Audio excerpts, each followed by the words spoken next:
Hello everyone, this is Telecom Christopher, and today's episode is about the VXLAN forwarding mechanism overview. Before starting today's episode, I would like to say sorry because I made a mistake in the last episode about the best practice of VXLAN deployment. Then I make some change to the previous chart. As you can see, this is a tenant network. The tenant network, which is similar to our company's network in real world, but this one is a virtualized network. As you can see, this is the NVE-A or NVE-B, and it's pairing NVE-B. NVE, which is the network virtual edge. You can take it as a physical switch or a software-based switch. And then they are marked by its loopback IP address, and then they communicate with each other. They are pairing. Okay. The VTAP, which is the virtual tunnel endpoint. With the pair of the VTAP, one VXLAN tunnel is initiated. Only the VTAP can be IP reachable. There are several VTAP on one NVE. So we can take the subnet here, subnet A, B, C, D, E, or M, as different department. For example, the HR department, OEM department, R&D department. Yeah. They talk from one location to the other location, the same department. They are in the same tunnel, which is marked by the VNIA. Virtual network, VXLAN network identifier A, bridge domain A. From the location A to location B, just like this. The traffic are separated by different VXLAN tunnel. And by the way, if one day the HR department want to connect with the R&D department, they must have sort of layer 3 gateway. Layer 3 gateway may be the NVE-A or NVE-B. It doesn't matter. It depends on how you configure the IP and how you configure those devices. They must have the layer 3 VXLAN gateway.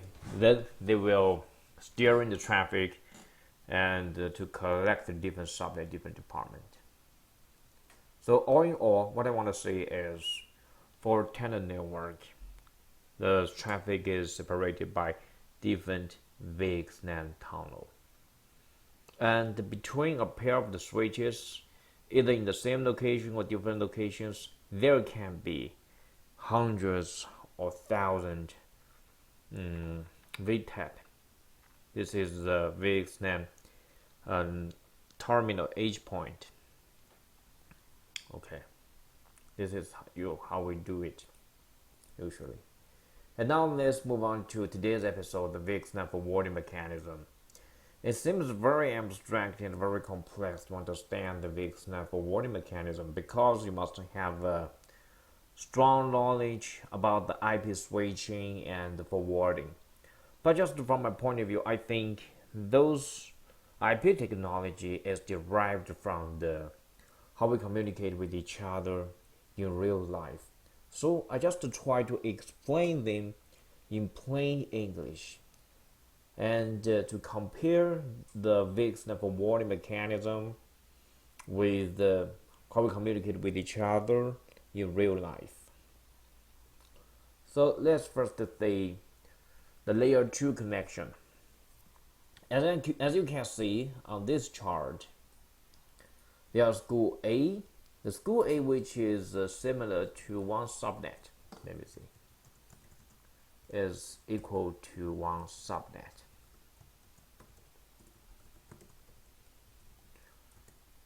They are in a town, and the school name has school A has a principal or coordinator A. The coordinator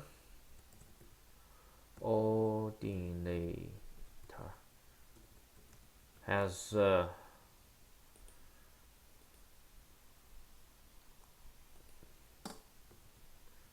student name and communication info and info to communicate with the student. Okay. They are in the different location of the same town. So if one student A in school A, location A, want to communicate with the student B of school A in location B, how can they do that? So the school A will ask the coordinator, hey principal, do you know the student B in the school A? The coordinator will check on his book, his naming book, to see if there's some info about the student B. But if the coordinator A don't have that information, what they will do? They will send this message, who is student B and how to connect with them, to all of the coordinator of school A in the same town. They will send this message or broadcasting this message to coordinator B, C, D, E, F to M. And then all of the peering coordinator will check if the student B is in that location. And then say here it's very likely this coordinator B have found out the student B is in this location. And then he reply with the coordinator A, here is the student B's contact info. As you can see, the student, his name and ID, which is similar to a VIM's IP and MAC address. So as we can see, the first procedure, which is up request, similar to up request, is similar to the coordinator A call A, ask all other coordinator for B's contact info. And then the second one is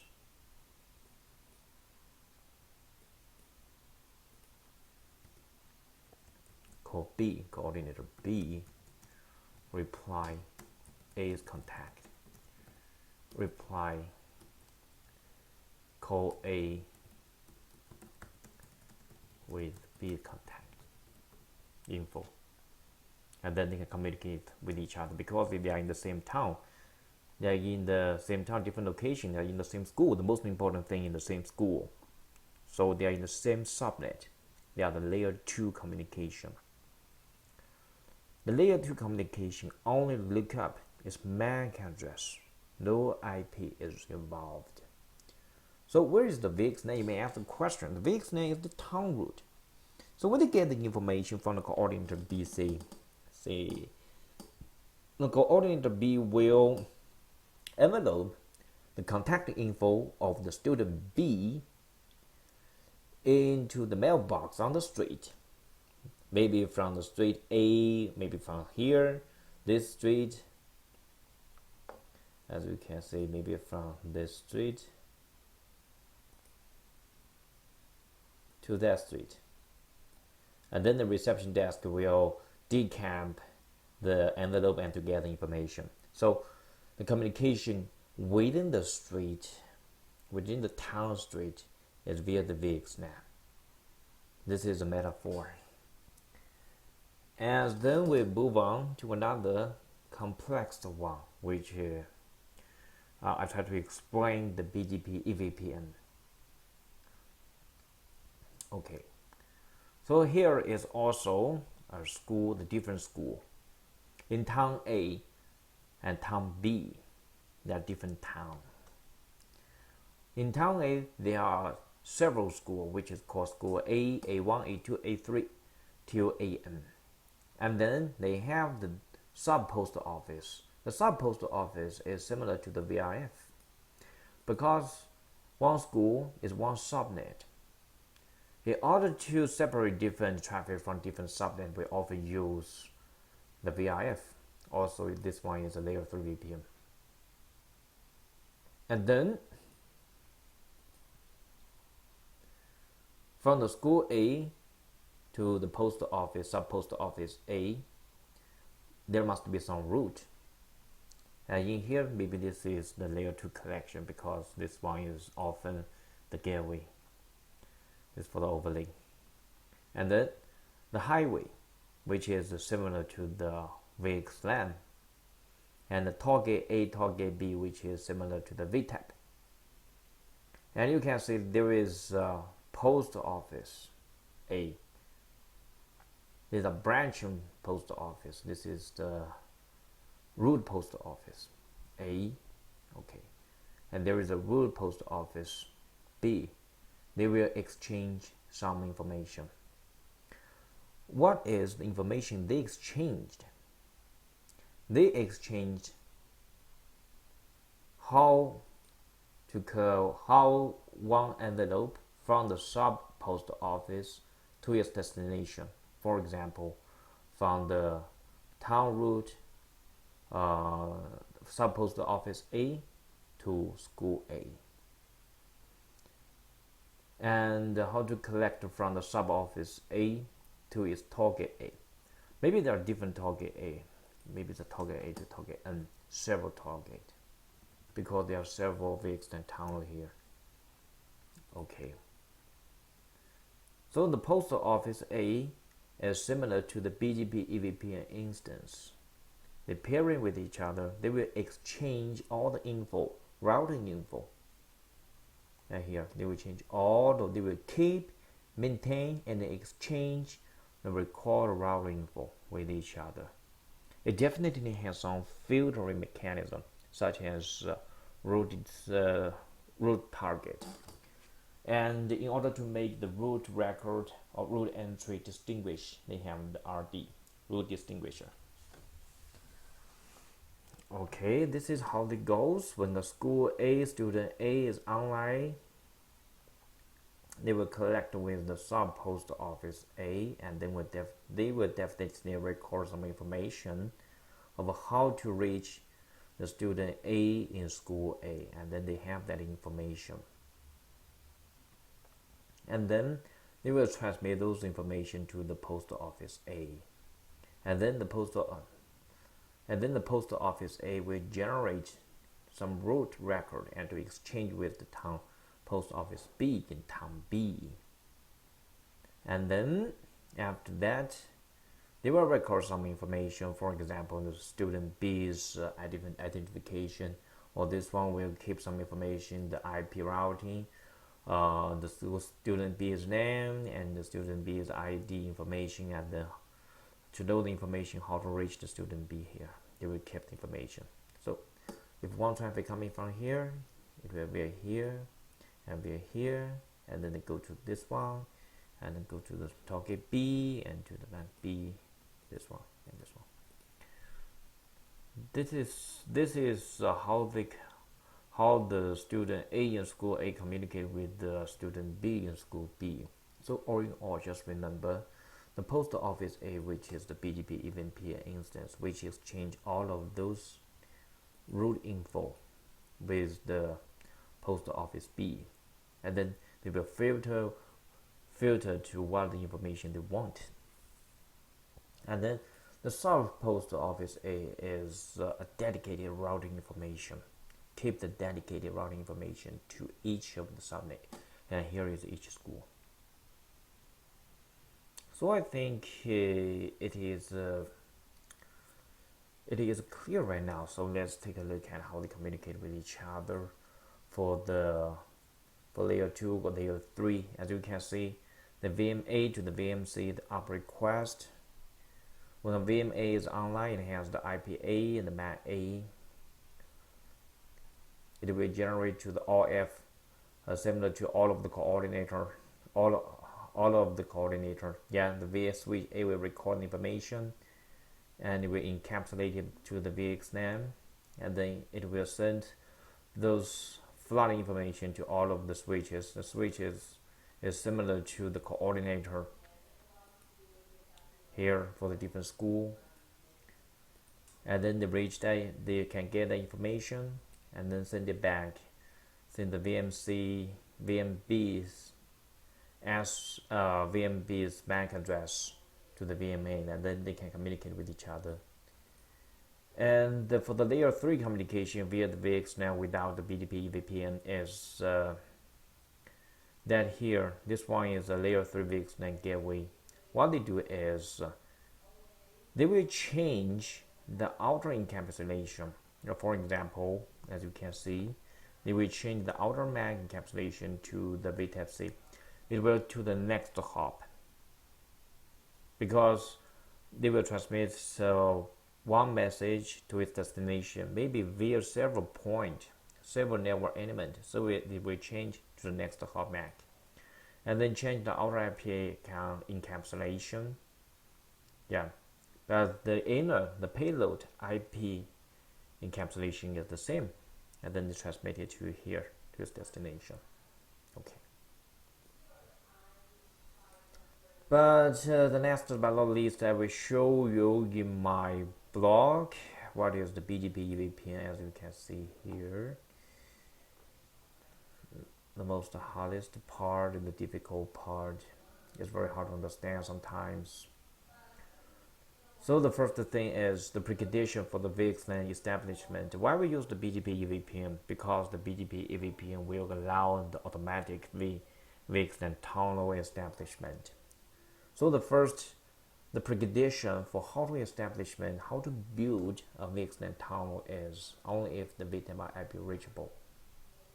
And this one is for automatically. The networking attribute of the VM, our virtual machine, is such as its VNI, its BD layer 2, layer 3 transmission. Networking attribute will be exchanged via the BGP EVPN. So the next thing is, what is the BGP EVPN? It's a little bit confused for this one, because in the MPLS layer 3 VPN, what do we say for the control plane is BGP. Never attach the words VPN with them, as the BGP EVPN is a little bit complex to understand. So the first thing, what is the EVPN? EVPN is Ethernet VPN. This one is the layer 2 VPN. The BGP is control plane, used to exchange the routing info. But nowadays, the BGP has been extended for the EVPN because the BGP will transmit the networking attribute. In order to make the VXLAN more intelligent, the BGP will gather as much information as they can. So they definitely will extend their signaling package. As you can see, the BGP is the control plane, the EVPN is layer 2 VPN technology, Ethernet VPN. Combining the two together to make it easy understood, it transmits the BGP packet, signaling packet, to its potential audience. To its potential audience means to the gateway via the layer 2 tunnel. The layer 2 tunnel is EVPN. So what I want to say is BGP EVPN actually is BGP extended packet over Ethernet VPN. So the next thing is when the EVPN packet is reached, such as the step 3 here, as you can see, what they will do, they will compare. They will do some filtering by the RT. This is very traditional, just like the layer 3 VPN in MPLS world. They will use the RT root target. And then the next thing is EVPN routing info. BGP EVPN has 5 types, from type 1 to type 5. But normally, what we use to exchange the info is type 2, 3, 5. Type 2 is used for the MAC. Oh no, the type 3 is for the MAC. Type 2 and 5, one is IRB. I can't remember, sorry about that. And then you can see for the EVPN to exchange the EVPN instance to exchange routing information to its peering, and then they get the information, they decapsulate it, and to get the way to reach its VM. But all in all, just remember the EVPN instance transmit the virtual machine, the network attribute, which means it transmits the overlay routing info to the other side. And please remember, the BGP EVPN instance transmit all of those overlay VMs routing information to the other. So which means, if I want to reach you, for example, if the switch A want to reach the VM under the switch B, the switch B, you should let me know how to get there. So how to get there? Via the EVPN instance. The EVPN instance will transmit those routing information via a tunnel. The tunnel may be the VXLAN tunnel. Okay, this is for the today's episode. It is a little bit complex, but if you have any comment on that, if you want to know more detail about that, you can check my blog and leave me a message. Thank you very much.